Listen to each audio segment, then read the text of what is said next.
going on, everybody? The Who Dat Nation. It is the one and only Who Dat Davis here for you. And as always, if you don't know, you will know that over here we bleed black and gold until we are dead and cold.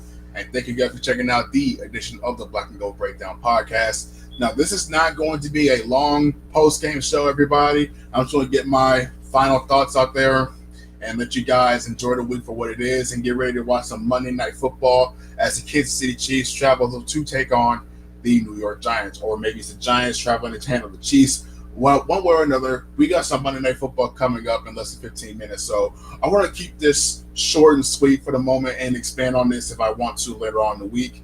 As we get ready to take on the Atlanta Falcons next week, it is officially Falcons Hate Week. Now, let's go ahead and get down with the breakdown. We got a lot to talk about in less than 15 minutes. We're going to start with the good, the bad, and downright ugly. We're going to start with the good. The good is the Saints found a way to grind out a muddy, high-scoring game, high-scoring win over the Tampa Bay Buccaneers, who came into the Superdome, the Caesars Superdome, as 4.5-point favorites. Not only did that spread be covered, but the Saints pulled out an 11-point victory over the reigning, defending Super Bowl champions, the Tampa Bay Bucs. The Mark Ingram hype lived up to everything it was advertised to be and more. Mark Ingram led the Who Dat chant in his first game back with the New Orleans Saints. It was very heartwarming. I really appreciate everybody showing that support for Mark Ingram, and he played a pivotal role when his number was called. He averaged, I say, close to 2.6, maybe 2.7 yards per carry. Doesn't look like much on the stat sheet, but it was very pivotal in terms of what his role is meant to be, and that is to substitute for Alvin Kamara. Make sure you limit his touches and his exposure to opposing defenses, and make sure he doesn't get that wear and tear on his body. Mark Ingram did that, and plus a little bit of extra on top of it. He had a good, strong 11-yard run. He's had a really good 17-yard screen. He was a little effective in both the pass game, the run game, even the pass protection. And that's all Mark Ingram is wrapped up in, with a nice little bow on top. And I'm really appreciative of that. Really appreciate that, because Mark Ingram, he's built low to the ground. He runs with violent intentions, and you can see it in every time he has the ball in his hands. And that's what the Saints missed. Not just because Latavius Murray didn't have that. Neither did Tony Jones Jr. He didn't run with that violent intention like Mark Ingram does. And the hype energy just builds off of itself. I really appreciated that. The offensive line had one of its better days in terms of pass protecting. Not too much run blocking, but there were a couple of good runs overall as the Saints managed to put together a 153-yard rushing day. Primarily, a lot of that has to do with Jameis Winston. We'll get in a second. But I have to shout out to New Orleans Saints for having a really good running attack day against the number one run defense in the Tampa Bay Bucs, averaging over 153 yards rushing, and that pays a lot. That speaks to the grit and the fortitude of that front five, including James Hurst, who subbed in for Andrews Pete, who is dealing with a season-ending pec injury. He subbed in pretty nicely. Not as athletic, not as Andrews Pete when it comes to as a pulling left guard, but he did his job. And I can't speak negatively about that. Trevor Siemian was another good thing. You're coming off the bench, ice cold. Haven't played in a regular season game so far this year. You come in, you put over 150 yards rushing and a touchdown. That speaks well. I mean, he did pretty good. Now the quarterback controversy is going to be, a thing we talk about this week as we get ready to play the Atlanta Falcons. Taysom Hill is supposed to be gearing up to get ready to come back. Now, Trevor Siemian, for what it's worth, he did everything right, including finding the tight ends. When Trevor Siemian came into the game, the tight end production, we've seen the most tight end production in this game that we've seen all season. It wasn't just an Adam Troutman. It wasn't even just Juwan Johnson, but Garrett Griffin got into the mix with 3 catches for over 30 yards, and 2 of those went for first downs. He had 1 catch in his career prior to that game. That speaks dividends, because they have chemistry. Garrett Griffin and Trevor Siemian, they play together in the threes, sometimes the twos. They have that rapport in training camp. Sometimes those training camp rapports pay off. They pay off pretty well. Trevor Siemian is a guy who saw the field well, a good little pre-snap breeze. Go check out Deuce Winham. If you guys haven't already, he talks more in depth about this as he went on to film study and film review Trevor Siemian. He did some good, he did some bad, a lot of cleanup. But if he is the quarterback going forward, then you have, I would say not a good sample size, but you have an idea of what you have in Trevor Siemian just off this game alone. The bad, I would have to say C.J. Gardner-Johnson. Yes, he had an interception, but Chris Godwin gave him the business. 8 catches for 140 yards. So a lot of that coming from in the slot.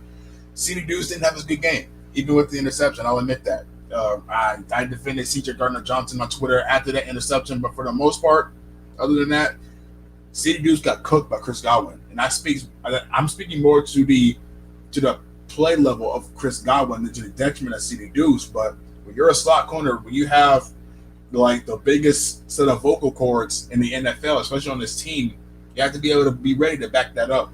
And so far, Chris Godwin quietly put together a day where we have to question CD Deuce and what he's done so far this season. It's not a bad season, but by his standards, it took a little bit of a down dip. And that's fine. You're not going to be elite every single season. You're going to have your times where you're going to drop off. CD Deuce he's going to look at this. He's going to get better. I believe in CD Deuce, but for a moment right now, it wasn't a good game for C.J. Gardner-Johnson. Another bad, I would have to say, the secondary.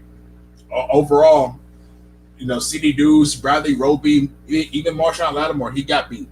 Paulson Adebo was the only good corner for the New Orleans Saints in this game in the grand scheme of things. Paulson Adebo was everywhere he needed to be. He didn't give up any big plays, not from the slot. He had a couple of snaps from the slot, but primarily on the outside.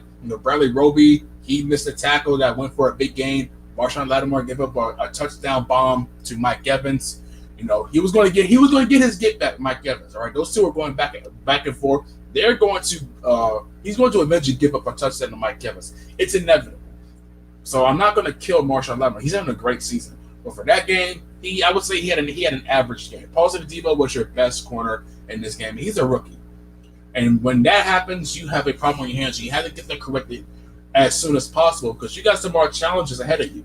Not just in the Atlanta Falcons, but the teams after that. You got the Tennessee Titans, who have A.J. Brown and Julio Jones. You got the Buffalo Bills, who have Emmanuel Sanders and Stephon Diggs. You have the Dallas Cowboys, who have Amari Cooper, Cedric Wilson, and of course CeeDee Lamb. So the job's not done yet. The secondary can't slack off now. They have to look at the film. They have to get together quickly as possible. The downright ugly, it's without a doubt the Jameis Winston injury. That's the downright ugly. And I don't care. Look, I understand that injuries happen. Unfortunate things happen. Yesterday was the biggest hit of season-ending injuries I've ever seen in the NFL. And all my years of watching the National Football League, yesterday had, I would say, at a minimum of 5 season-ending injuries across the league.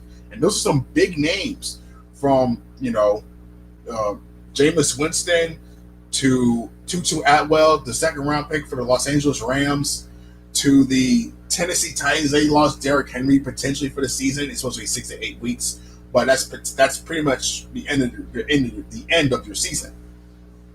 You have other guys such as Kyler Murray. He went down on Thursday night. He's going to be out for a while. Not season ending, but just see. I've never seen this many season-ending injuries on one Sunday ever, and I understand that it's unfortunate those things happen. But that tackle by Devin White, I don't care how apologetic he was. It was just unnecessary. It was unnecessary at all. Now, it's unfortunate because his left leg got caught up under him. He couldn't get any traction and, fall with the motion. And, of course, he tore his ACL. But Devin White should never have put him in that position to begin with. If you can't make the good form tackle like you're supposed to as a linebacker, then, don't make the tackle in the first place. Just let it go. Devin White just took away Jameis Winston's most promising season in the NFL ever. And now Jameis Winston's future is in question. Personally, I would love to have Jameis Winston back. He's proven that he can be a good starting quarterback for the New Orleans Saints. I don't care how small the sample size a lot of these other guys say is out there. Before he went down, Jameis Winston was having a field day, not just throwing the ball, but also running with his legs. This is probably his best game, and he got cut short because of Devin White. I don't care how strong or how fast you are. If you can't play with sound technique, you're going to get somebody hurt. Exhibit right there. I don't like Devin White. I don't care if you played in LSU. I don't care if you played for the state of Louisiana. Like, you are public enemy number one in a lot of eyes here in the Who Dat Nation because of what you just did to Jameis Winston. That's your former teammate. You have to have some level of control, some level of awareness to understand that you can't tackle high like that. That's a horsepower tackle that I don't get it. I really don't. The future of Jameis Winston is in question now. Is he going to be brought back? As much as I want to see him back, it remains to be seen. I just don't know. It was just dirty. All right, it was just downright dirty. I don't respect it at all. Hopefully, Jameis Winston gets another shot here with the New Orleans Saints next season. You know, he could potentially be ready for 2022 if rehab and everything goes right. We'll see what happens. But prayers to Jameis Winston. He did everything right. He was having his best season. I hate to see it cut short like this. Yeah, it really sucks. It really does suck. Now, this Thursday, we will be going live again and talk about the Atlanta Falcons. Look out for the preview video on Wednesday. You know, I post that from the NFL and all that good stuff. But yeah, look forward to that Thursday. I don't have too much to talk about right now. Like I said, Monday Night Football is getting ready to come on. I know you guys want to, take your mind off this Jameis Winston injury as much as I do, because I was really invested in the guy, emotionally invested, and I hate this happened to him. Enjoy Monday Night Football, guys. I apologize for this being so short for what it was. It will be more lengthy. It will be, I would say, more in-depth to what I want to say around the Atlanta Falcons, but I just want to step away from the subject as yes. I'll read a couple comments here. And then we're going to go ahead and get ready to watch some Monday Night Football. What's your intake on our quarterback moving forward? For right now, it's looking like Trevor Siemian and Taysom Hill is going to be the deciding factor. I believe Trevor Siemian is the most sensible pick you have right now because of what the opposing quarterback skill sets that Sean Payton has in both guys. Taysom Hill is more of your athletic, power run football guy. Trevor Siemian is more your traditional quarterback. He makes the reads. He makes quick decisions. He doesn't put the ball in harm's way too often, and he can make all the throws on the field. We've seen a good sample size already in Taysom Hill when he had his chance to be a starting quarterback, not just in the 4 games last year, even a little bit of the preseason as an added bonus on top of that. And I'm not confident that Taysom Hill can do what's needed at the quarterback position. He's more valuable as a dual threat, as a gadget guy, especially when you're considering that the New Orleans Saints are missing that threat over the middle of the field. Taysom Hill provides that for them. His deep ball is not what it is. All right, it's underthrown a lot. You can't trust him to make the deep throw. He has half-field reads, not going through his progressions enough, holding on to the ball too long. Even when he has room to scramble, he doesn't scramble for whatever reason. I initially thought it's just because he is being coached by Sean Payton to stay in the pocket. And now I'm not so sure. Trevor Siemian is more your surefire bet because he got everybody involved. Everybody, from Kevin White to Garrett Griffin, even Juwan Johnson, even though it was just an off-errant throw, he spread the ball around to many different people. Everybody in the pass catching game had less than 40 yards, but they were evenly distributed, and it mounted up, and they added up to a big day in the passing game. So that's a good thing when you're looking at Trevor Siemian and what he can potentially give you going forward. So I'm moving for Trevor Siemian over Taysom Hill. Keep Taysom Hill in his spot at the gadget role. If Trevor Siemian, knocking on wood, goes down, then you'll have to figure that out then. But hopefully that doesn't end up being the case. But that was a dirty game. It was absolutely dirty. Those boys should be ashamed of themselves, the Tampa Bay Bucs. I understand you're the defending Super Bowl champions and you want to prove that you are beyond the years of where you're being beaten down underfoot by the Saints. But that was just a dirty game all around. Not just from Devin White, but from Ryan Jensen to, I would say, Levante David. Those guys were out headhunting. William Gold, for whatever reason. Like, those guys were out to mangle and hurt the New Orleans Saints offense, and I don't agree with that whatsoever at all. I really don't. They should have a better sense of awareness, a better sense of integrity and respect when it comes to playing this football game. They really should. And I have absolutely no respect for that. Absolutely no respect. Absolutely no respect. Let's read a couple more comments here, and then it's NFL Monday Night Football time. Ingram will gain more touches next week. He did good in the short transfer back. He did well considering with the amount of touches he got. He did well with the amount of touches he got, and nobody can take that away from him. Not gonna lie, I thought Jameis was limping a little before the injury happened, but maybe I was tripping. But after the play from Devin White, I knew it was bad. Man, it was gruesome, and I was holding out hope. It was just a small glimmer of hope I was holding on to, because initial MRI reports say it was just an ACL injury. Most of the time, they would automatically say it's an ACL tear or something like that, and it'd be season ending right on the spot. But the fact they didn't say it, I was like, okay, maybe he has a chance to come back later in the season. But as soon as Ian Rappaport came out, it was indeed a torn ACL. Man, that sucked all the air right out of me. I told everybody about him. Only you believe in me. Just like you believe in Warner. Absolutely. Shout out to Adebo. Why get a big fine? We won't know yet until Saturday. That's usually when those types of things roll out, either Wednesday or Saturday. So we'll see. I doubt it, though. If they didn't find that Washington defender for the concussion or Taysom, I doubt they're going to find Devin White for this. I highly doubt it.